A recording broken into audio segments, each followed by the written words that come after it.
Muy buenas, mi nombre es Eduardo Kaufman, soy profesor en ariamagia.com, una escuela dedicada al ilusionismo online. Hoy os traigo el segundo tomo de Alex Hemsley, donde vienen también perlitas. Quizá es un tomo que su material es menos popular que el primero, pero sí que es cierto que vienen cosas que son imprescindibles para conocerlas, ¿no? En primer lugar, comienza con un pequeño artículo, una introducción acerca del mundo de la magia, hace un pequeño análisis en tono de humor, ¿no? Cómo la magia es un mundo aparte, con sus propias reglas, y que es como un micromundo. Lo estaba releyendo y me ha recordado un poco a Harry Potter, ¿no? Porque es así, lo pinta de esa manera, ¿no? Los magos tenemos nuestro propio Salón de la Fama, que dista mucho de la fama que conocéis vosotros. Es decir, para nosotros los magos reconocidos no son los que conoce el público normal. Es así, o sea, a David Copperfield, a Jorge Blas, Tamariz sí, que es quizá una de esas figuras que es muy mediática y que es muy reconocida en el mundo de la magia, pero Sim Lim, otros muchos magos que cogen fama o que se mantienen en esa fama durante años y que son mediáticos o populares, realmente luego no son los más valorados dentro del mundo de la magia, ¿no? Sus fuentes obviamente de negocio, a pesar de que sea la magia, son distintas, ¿no? Algunos son más mediáticos y otros menos, y de ahí sus líneas de acción, ¿no? Entonces, por ello me hace mucha gracia esa pequeña introducción de Alex Hemsley, porque precisamente habla de eso, ¿no? De ese fenómeno fan, que en la magia por ahora no existe. Quizá algunas figuras como puede ser Daniela Ortiz, pues han creado ese fenómeno groupie, y de alguna forma creo que lo mantienen, ¿no? Y lo cual es a veces una pena, porque hasta ahora lo bueno que tiene la magia es poder aprender de tus maestros sin parece haber una distancia social o casi clasista, ¿no? Entre aquel que viene a dar una conferencia y aquel que viene de aprender, ¿no? Porque una de las cosas que dice Alex Hemsley es que el mago es reconocido por el mundo de los magos por lo que hace en la magia y no por lo que hace fuera, ¿no? Por lo tanto, parece que fuera puede ser un eminente en otro aspecto, pero en el mundo de la magia no se coge las cartas y ni Dios te tiene en consideración, ¿no? Entonces es muy gracioso cómo analiza todo esto de una forma muy humorística, y pide, haciendo una broma al final, si alguien le puede dar el teléfono de algún psicólogo o psiquiatra, pero que por favor sea mago, ¿no?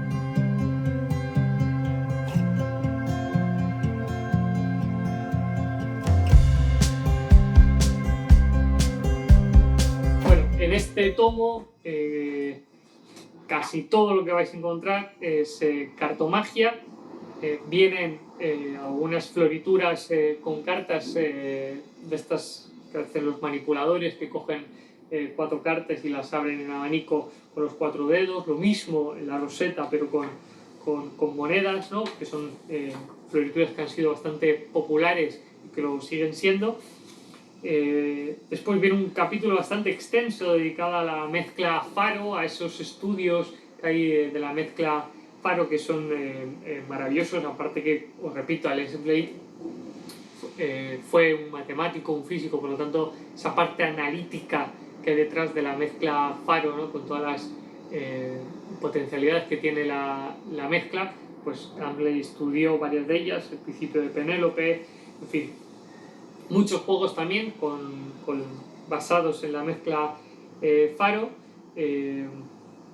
Luego una serie de juegos con ordenaciones. Y por último viene un capítulo con un número o una sesión de magia que solía hacer Alex Hemsley. Y al final te vienen unas notas sobre la estructura de esta sesión, ¿no? Y quizá este es uno de los aportes más maravillosos de este libro, que es un pequeño artículo sobre cómo estructurar una sesión de magia, ¿no?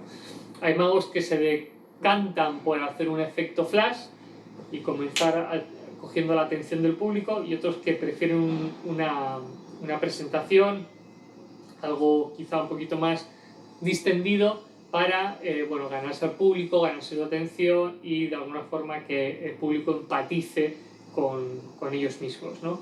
Emsley se decanta mucho más por esta segunda opción, pero nunca abandona la primera. Él dice que hay que analizar la situación que te vas a encontrar cuando vayas a actuar. Si vas a actuar delante de familiares o amigos, obviamente ya tienes su atención ganada, pero si vas mesa por mesa en un restaurante haciendo 10 minutitos o 5 o 10 minutitos de magia en cada mesa, es más complicado que te vayan a hacer caso. Por lo tanto, hay que saber en qué contexto estás para poder utilizar esas dos herramientas a la hora de abrir una sesión de magia, aunque esa sesión dure 5 minutos como una hora, ¿no? Emsley trata o intenta hacer siempre una presentación un poquito más extendida, hablando de él mismo, de lo que a él se dedica fuera del mundo de la magia. Él dice como que se dedica a arreglar ordenadores o él escribía, creo que, patentes, y entonces analizaba los artilugios de las patentes que le traían. Entonces tenía que hacer descripciones muy exactas a nivel científico, ¿no? de esas ideas que le traían para patentar. Entonces habla un poco de eso, ¿no? Y luego dice que bueno, por las noches se dedica a pensar en magia, ¿no? Y entonces su manera de introducir ya la gente le conoce un poquito más, ¿no? Y en ese artículo habla sobre cómo estructurar una sesión de magia, ¿no? Él estaba muy preocupado, o por lo menos trataba de preocuparse por cosas que rodean a la magia, como es la dramaturgia, ¿no? Las curvas atencionales, las curvas de interés, las curvas argumentales también, ¿no? En qué momentos potenciar un poquito más la tensión en un juego, en otro más distendido. Y él, por ejemplo, hace una reflexión acerca de los juegos de final de sesión, ¿no? Dice que muchos magos y muchos profesionales tratan de pegar un petardazo al final, ¿no? Que sea una explosión de emoción, ¿no? De sorpresa, que sea un juego que tenga mucho impacto, ¿no? En cambio, él dice que ese juego que tiene mucho impacto tiene que ser justo el anteúltimo, nunca debe ser el del final, puesto que al crear ese impacto, ¿no? Esa emoción puede hacer que se contenga el aplauso, ¿no? Esa sorpresa, que no sea un aplauso tan distendido de agradecimiento por todo lo que han visto, sino que sea más un aplauso dedicado justo al momento que acaban de ver, ¿no? Y él dice que hay como una especie de carga emotiva a lo largo de toda la sesión, que repito, la sesión puede ser de una hora como de 10 minutos, una carga emotiva de todo lo que han visto, que el espectador de alguna manera lo va asimilando, lo va reflexionando, se va cargando a sus espaldas todo eso, y entonces al final, si el juego anteúltimo pega el petardazo y luego hacemos algo más distendido, más humorístico, él hacía un juego que de alguna manera recapitulaba lo que habían visto durante la sesión, ¿no? Entonces todos los materiales que acababan encima de la mesa de su último juego, que era mucho más relajado, no tenía tanta tensión, era una recapitulación de todo lo que acababan de ver, ¿no?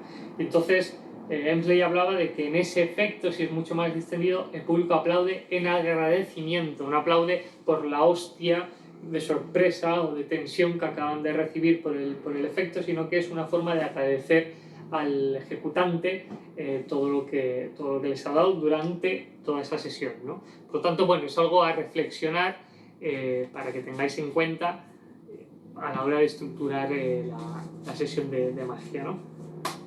Viene un efecto, con baraja puede ser prestada, que yo creo que también da que pensar, porque Emsley fue un mago semiprofesional o aficionado, que sobre todo se juntaba en Londres con otros magos, y que de alguna forma trataban de estudiar magia engañándose unos a otros. Y quizá este juego, que se llama coser y contar, creo que es, o tejer y contar, de alguna forma yo creo que recoge un poco esa idea, ¿no? Entonces se van a hacer como 3 montones, no importa de cuántas cartas sean, y alguien, un espectador, elegiría a uno de ellos, ¿no? Cualquiera, imaginaos que elige este mismo, mezclaría las cartas y se fijaría en la primera, ¿no?